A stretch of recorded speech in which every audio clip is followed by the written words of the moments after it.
Being an astronaut and working in the International Space Station makes me a privileged person. I have a unique perspective. I see the planet from 400 kilometers above and I go around in 1.5 hours. And the surface changes. 16 times per day I go around. This is my second flight. During my first flight I was very impressed by our planet because of its beauty, but also because it's so fragile. Especially the atmosphere impressed me. It's so thin. All the life is taking place in 10 kilometers of air and 10 kilometers of ocean. And that's it. Seemingly huge on the ground. And you cannot count the trees. But from space they're small. Before you know it, you passed it already. So these things motivated me to do something for our planet, for biodiversity, for the ecosystems. Because from space you see the forest fires, you see the air pollution, you see erosion. So this is how I became an ambassador for WWF Netherlands. Now it's a great pleasure that during my second flight of about 190 days, which you witness here, more images of our planet. Of course, these are momentary images. I can see things at this moment in time. But we also have, of course, satellites. And the European Space Agency, ESA, is doing a lot of research and checking the health of our planet with all kinds of flight statistics. There we can see how our planet is changing over the years, where and why. So what I can see with the naked eye and what the satellites see with their fantastic sensors is all in this report. I hope it inspires you.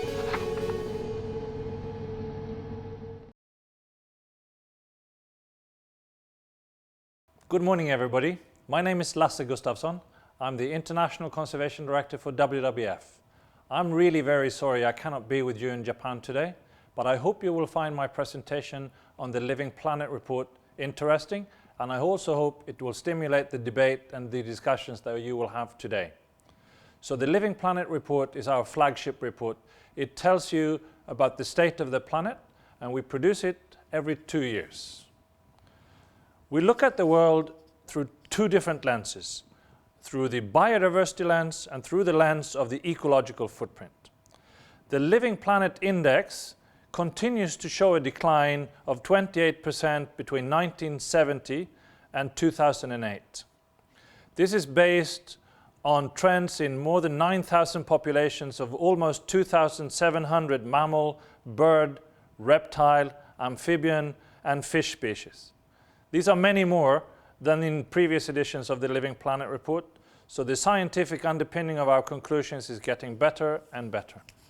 The loss of biodiversity is not evenly distributed. In North America and in Europe, biodiversity loss started much earlier. Today, the poor countries in the tropics who really cannot afford losing their natural capital is now losing it at an alarming rate. We've seen a decline of 60% since 1970. And the ecological footprint tells us exactly why. Our ecological footprint has doubled since 1966.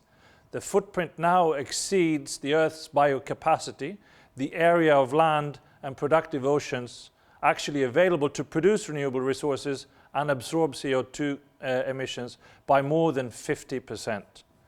So now it takes 18 months for the planet to produce what we consume in 12 months.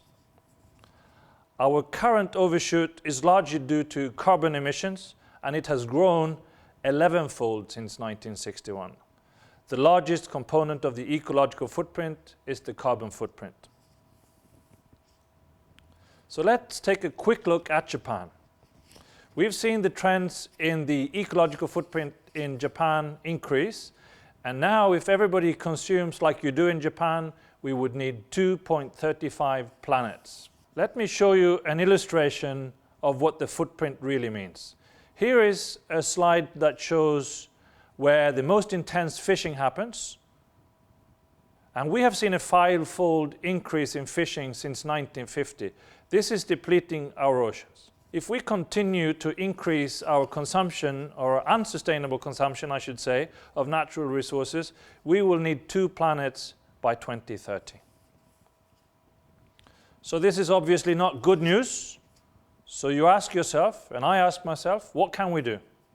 Well, we need to protect nature, we need to protect our habitat much better, and we need to manage our natural resources in a sustainable way. So this report is also about the solutions.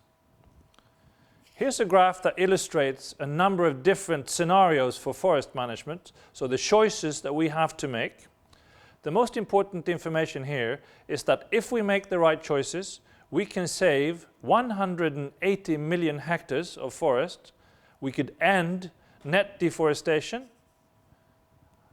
180 million hectares is greater than the total forest areas of the Democratic Republic in Central Africa, Peru in the Amazonas, and Papua New Guinea. Very important forests that can be saved if we make the right choices. And because carbon is the most important part of our footprint, we need to invest fast and seriously in renewable energy. It is free, it is clean, and it's abundant. We also need to produce more with less. The best farmers in the world get 10, sometimes even 100 times bigger harvests than the lower performance on the market. So by using best available practices, we can make a big difference. We also need to consume smarter. I know in Japan seafood is a very important thing, and you can choose sustainable seafood by buying products that are certified by the Marine Stewardship Council. We can also buy wood and forest products certified by the Forest Stewardship Council, and we can buy other products certified by other reliable certification schemes. So we see a strong and positive trend of certification of better production. Markets are transforming. It took 10 years for the FSC and the MSC to reach 10% market penetration. It took the certification of sustainable palm oil less than 5. So let's take a step back and look at the big picture.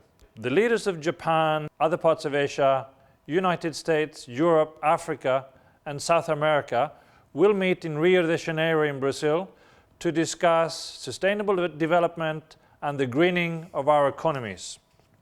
What do we expect from those leaders? Well, there are 3 things that we think are more important than anything else. We need to get the planet back on track, and we expect our world leaders to agree 3 important things. We need to find a way to value our natural resources in our national accounting.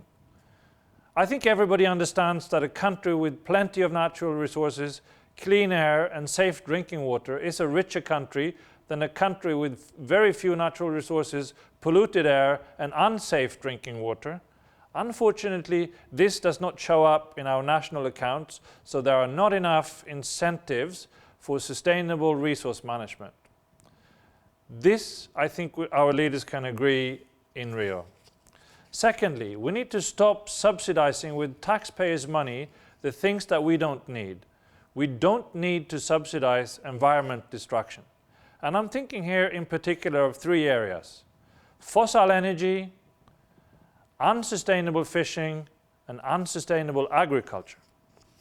And finally, world governments need to agree on a new development path. They need to agree and commit to sustainable development goals. This picture shows the human development and the relation to the ecological footprint. The big red dot on this slide is the United States of America. Like other rich countries, they need to develop their economies towards low carbon, low resource, and they need to reduce their ecological footprint and maintain their healthy living standards. Poorer countries on the lower left, of course, need to get access to more energy and more resources, but they do need to find a sustainable development growth path. They do not need, and the planet unfortunately cannot afford, those countries to make the same mistakes as North America and Europe did. So once again, my apologies for not being with you in Japan today. It's my loss. I really wish I was there with you. I hope you will have a very productive day today, and I hope that the presentation of the Living Planet report will stimulate your discussions and you'll have a lot of intense debates today. I also hope that you will all get a copy of the Living Planet report. I think it's essential reading for everybody who is concerned about the future of our planet. Read it, get inspired, and help make the world make better choices. Thank you.